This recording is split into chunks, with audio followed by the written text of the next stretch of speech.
റോമർക്കെഴുതിയ ലേഖനം 10-ാം അധ്യായം 11-ാമത്തെ വചനം.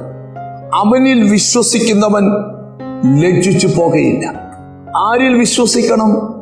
യേശു ക്രിസ്തുവിൽ വിശ്വസിക്കണം. എബ്രായ ലേഖനം നമ്മളെ പഠിപ്പിക്കുന്നൊരു വചനമുണ്ട്. ദൈവത്തിന്റെ അടുക്കൽ വരുന്നവൻ ദൈവമുണ്ട് എന്ന് വിശ്വസിക്കണം. ദൈവമുണ്ട് എന്ന് വിശ്വസിക്കുക മാത്രമല്ല, തന്നെ അന്വേഷിക്കുന്നവർക്ക് ദൈവം പ്രതിഫലം കൊടുക്കുന്നു എന്നും വിശ്വസിക്കേണ്ടതാണ്. ഒരാൾ ദൈവത്തിൽ വിശ്വസിക്കാൻ തുടങ്ങുമ്പോൾ മുതൽ അവന്റെ ജീവിതത്തിന്റെ പരാജയങ്ങൾ മാറാൻ തുടങ്ങും. എന്നിട്ട് അവിടെ എഴുതിയിരിക്കുക, ദൈവത്തിൽ വിശ്വസിക്കുന്നതിന് ദൈവം ഒരു വാഗ്ദത്തം കൊടുക്കുക: ഒരു കാലത്തും നീ ലജ്ജിച്ചു പോകത്തില്ല. ലജ്ജിക്കത്തക്ക സാഹചര്യം കൺമുമ്പിൽ വരാം.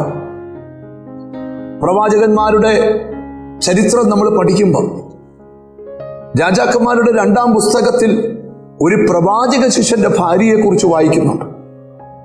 അവിടെ ഭർത്താവ് യഹോവ ഭക്തനാണ്, പക്ഷെ കടക്കാര് അവിടെ മക്കളെ പിടിച്ചുകൊണ്ടു പോകാനായി വരികയാണ്.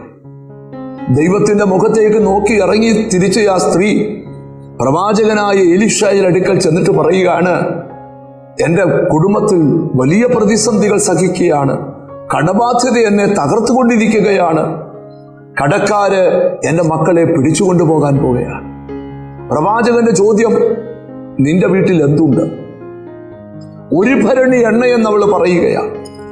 ഒരു ഭരണി എണ്ണയിൽ നിന്ന് അവരുടെ മുഴുവൻ കടങ്ങളും തീർത്ത് മരിക്കുന്നിടം വരെ ജീവിക്കാനുള്ള സമ്പത്ത് അതിനകത്തു നിന്ന് പ്രവാചക ശബ്ദം വിടുതലായി പുറത്തെടുത്തപ്പോൾ അവിടെ കുടുംബം ധന്യപൂർണമായി മാറി. എന്താണ് ഇതിനകത്തെ സന്ദേശം? ലോകത്തിൽ ഒരിടത്തും പരിഹാരമില്ലാത്ത വിഷയം നീ ദൈവത്തിൻ്റെ അടുക്കൽ കൊണ്ടുചെന്നാൽ, ബൈബിളിൽ ഒരു വാക്യമുണ്ട്: നിനക്കധികം പ്രയാസമുള്ള കാര്യം എൻ്റെ അടുക്കൽ കൊണ്ടുവാ, ഞാനത് തീർത്തു തരാം.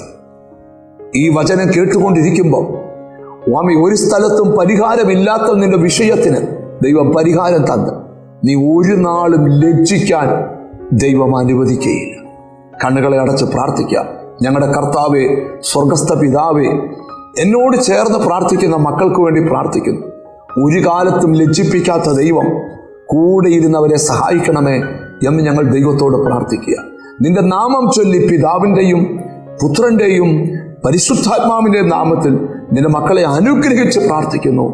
അവർ അനുഗ്രഹിക്കപ്പെടട്ടെ, യേശു ക്രിസ്തുവിൻ നാമത്തിൽ തന്നെ. ആമേൻ. നിശ്ചയമായും നീ ലജ്ജിക്കാൻ ദൈവം സമ്മതിക്കത്തില്ല. God bless you.